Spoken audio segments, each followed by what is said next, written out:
आज आपण आपल्या या सत्रामध्ये गुडघेदुखीच्या संदर्भात नेमकं आम्ही कोणती औषधी देतो याबद्दल आपण चर्चा करणार आहोत आणि समजून हे घेणार आहोत की नेमकं औषधीचा रोल कसा असतो, ते कसे काम करतात, ते कशा पद्धतीने घ्यायचे असतात याबद्दल आपण सविस्तर आज माहिती घेऊया. सगळ्यात महत्त्वाचं म्हणजे औषधी सरसकट सगळ्यांना सारखी नसतात. त्यामध्ये खूप विविधता दिसून येते. आपल्याकडे जेव्हा आपण पेशंटला एक्झामाइन करतो, म्हणजे त्यांना आपण जेव्हा चेक करतो, त्यांची केस स्टडी घेतो, त्यांना आम्ही सविस्तरपणे पूर्णतः समजून घेतो. आणि बऱ्याच वेळेस आपल्याकडे जेव्हा प्रत्यक्ष पेशंट येतो, त्याच्या रेग्युलर चेकअप सोबत, रेग्युलर केस स्टडी सोबत नाडी परीक्षण देखील होतं. त्यामुळं त्याच्याबद्दलची सखोल माहिती आम्हाला मिळते. त्याचे दोष आम्हाला समजतात आणि मग औषधी कशा पद्धतीनं द्यायचं ते ठरवलं जातं. आता आपण एक सामान्य चर्चा करूयात. एक पेशंटची जर आपण जेव्हा आपण गुडघेदुखीबद्दल जेव्हा आपण चर्चा करतो, तेव्हा गुडघेदुखी सगळ्यांची वरवर पाहता सारखी जरी वाटत असेल, तर त्याची सुरुवात कुठून झाली आणि त्याची व्याप्ती कुठपर्यंत आहे, त्याचा परिणाम कुठपर्यंत झालेला आहे, त्याचं डिजनरेशन किती झालेलं आहे, है ना? ते लोकल पेन आहे का नर्व्ह डॅमेज पण झालेला आहे, ऑस्टिओपोरोसिस आहे का ऑस्टिओआर्थरायटिस आहे, का गाऊट झालेला आहे, लिगामेंट टिअर आहे, एसीएल टिअर आहे. अशा खूप व्हरायटी असतात, विविधता असते. बाक झालेला असतो, म्हणजे बेंड झालेला असतो पाय. अशा वेगवेगळ्या पद्धतीचं आहे आणि त्याचबरोबर बऱ्याच वेळेस अशा केसेसमध्ये मानसिक कारण पण असतं. ते पण गोष्टी समजून घेऊन त्यानुसार औषधींचा प्रोटोकॉल हा ठरवला जातो. आता यामध्ये सहसा आम्ही अप्रोच आहे, इंटिग्रेटेड अप्रोच आहे. याच्यामध्ये herbal medicine, homeo medicine, research based जे आम्ही कॉम्बिनेशन बनवतो, ते आम्ही देत असतो. पेशंटच्या कंडिशननुसार ज्या पद्धतीनं आम्ही त्यांची केस स्टडी घेतो, त्या पद्धतीने आम्ही त्यांना देत असतो. आता हा औषधींचा कोर्स हा व्यक्तिपरत्वे वेगवेगळा ठरू शकतो.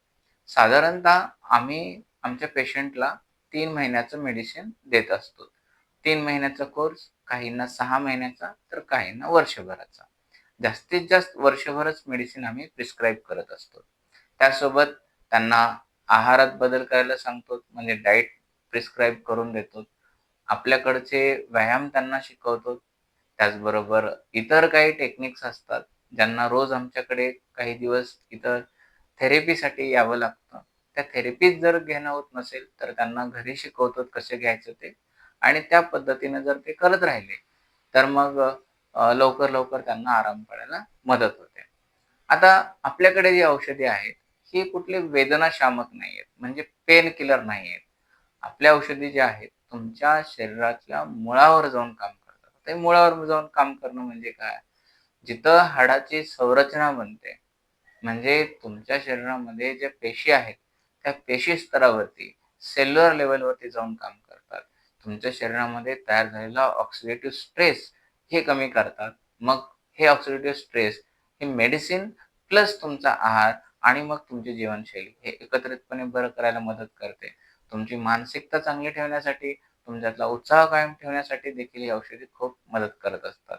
जेव्हा तुम्ही हे औषधे घेता, तेव्हा तुम्ही जेवण केलेलं जे काही आहार आहे आणि त्या आहारातून मिळालेले जे काही सत्व आहेत, ते लवकर पोहोचवण्यासाठी हे मदत करत असतात. तुमच्या नसामध्ये आलेली कमजोरी हे देखील भरून काढण्यासाठी ते कामाला येतात. आता बऱ्याच केसेसमध्ये काय असतं, काही जणांना डायजेशनचे प्रॉब्लेम असतात, कॉन्स्टिपेशन असतं म्हणजे पोट साफ होत नाही, डायबिटीज असते सोबत किंवा इतर कॉम्प्लिकेशन्स असतात, हाय ब्लड प्रेशर असतं, थायरॉईड असतं किंवा स्किन प्रॉब्लेम पण असतात आणि मेंटल स्ट्रेस पण असतो, मानसिक ताण असतो. तर ह्या सगळ्या गोष्टी गृहीत धरून त्याच्यानुसार औषधी दिली जाते. मग हे जेव्हा तुम्ही औषधी घेता, मग काही औषधी ही भरड चूर्णाच्या स्वरूपात आहेत, काही फाईन पावडर म्हणजे म्हणजे कंप्लीट चूर्ण स्वरूपात आहेत आणि काही लिक्विड स्वरूपात आहेत आणि काही जिभेवर घ्यायचे असतात, काही औषधी चघळायची असतात, काही गोळ्या घ्यायच्या असतात. असं म्हणजे एक कंप्लीट वेगवेगळ्या पद्धतीचं एक पॅकेज बनतं आणि जवळपास त्या औषधी तुम्हाला घ्यायच्या असतात. तर आता हे काय करतात? आता आपल्याला सगळ्यात महत्त्वाचं आहे, हाडाचं डिजनरेशन इथं झालेलं असतं. तर हाडाचं डिजनरेशन भरून येण्यासाठी तुमचं तुमचे जे आतडे आहेत त्यांना स्ट्राँग केलं जातं. तुमचे पचनाला स्ट्राँग केलं जातं. त्याच्यानंतर तुमच्या मोठ्या आतड्यांना पण खूप चांगल्या पद्धतीची नरिशमेंट मिळते.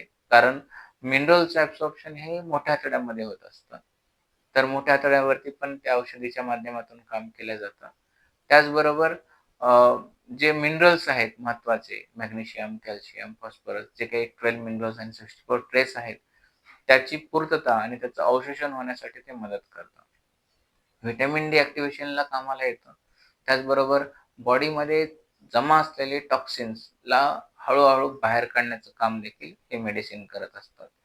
त्याचबरोबर आपल्या जॉइंटमधलं जे वंगण आहे, जे तेल आहे, तो पण बऱ्याच जणांचं संपलेला असतो. तर ते परत रिजनरेट व्हायला पण मदत करत असतात. हे कसे करतात?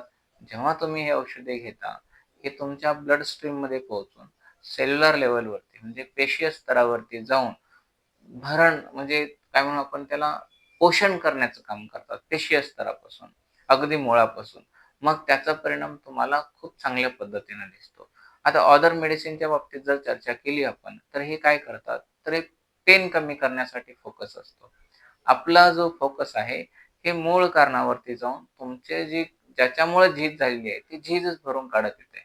त्यामुळं बाय डिफॉल्ट तुम्हाला काही दिवसातच आराम मिळायला लागतो आणि जे कटकट आवाज येणं आहे, गुडघ्यातलं घासणं आहे किंवा जे जाम झालेलं आहे, तो जाम झालेला गुडघा, तो देखील तुम्हाला फ्री वाटायला लागतो आणि ल्युब्रिकेशन पण लवकरच तयार झालेलं तुम्हाला लक्षात यायला लागतं.